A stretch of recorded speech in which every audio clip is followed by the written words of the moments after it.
राजकारणात एक म्हण आहे की कोणीच कुणाचा कायमचा मित्र आणि कायमचा शत्रूही नसतो. धाराशिवच्या राजकारणात सध्या नेमकं हेच पाहायला मिळतंय. काही दिवसांपूर्वी भाजपचे प्रदेश कार्यकारिणी सदस्य आणि गेल्या 35 वर्षापासून पक्षासाठी काम करणारे अनिल काळे यांना ग्रामविकास मंत्री जयकुमार गोरे यांच्या भेटीपासून अडवण्यात आल्यानं नवा वाद निर्माण झाला होता. त्यानंतर अनिल काळे यांनी थेट जयकुमार गोरे यांना जाब विचारला. त्यानंतर भाजपमधील जुने निष्ठावंत कार्यकर्ते नाराज असल्याची चर्चा सुरू झाली. आता त्या चर्चेला बळ देणारी आणखीन एक घटना समोर आली, ती म्हणजे बसवराज पाटील यांच्या सत्कार सोहळ्यात. हा कार्यक्रम मुळात भाजपचा नव्हता. भाजपचे ज्येष्ठ नेते असलेले व्यंकटराव गुंड यांच्या रूपामाता परिवारानं या कार्यक्रमाचं आयोजन केलं होतं.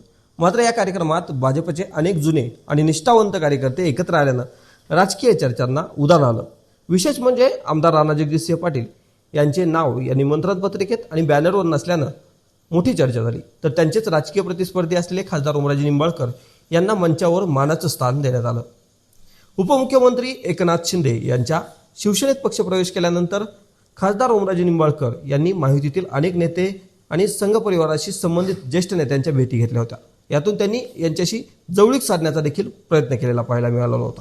यामुळेच या कार्यक्रमात देखील त्यांच्याकडे नजरा लागल्या होत्या. धाराशिवच्या राजकारणात राणा जगजितसिंह पाटील आणि ओमराजे निंबाळकर यांच्यातील जो राजकीय संघर्ष आहे तो सर्वश्रुत आहे.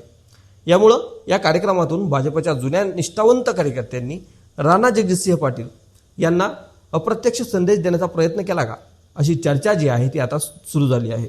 अनिल काळेंचं प्रकरण असेल, त्याचबरोबर आता बसवराज पाटील यांचा सत्कार कार्यक्रम आणि त्याच मंचावर दिसलेली बदललेली राजकीय समीकरणं, या सगळ्यामुळे धाराशिव भाजपमधील अंतर्गत राजकारण पुन्हा चर्चेत आलं आहे. आता पुढे या घडामोडी कोणते वळण घेतात याकडे सर्वांचं लक्ष लागलंय. अशाच प्रकारच्या राजकीय अपडेटसाठी आपल्या पेजला फॉलो करायला विसरू नका आणि यूट्यूबवर जर हा व्हिडिओ आपण पाहत असाल तर नक्की सबस्क्राईब करा. धन्यवाद.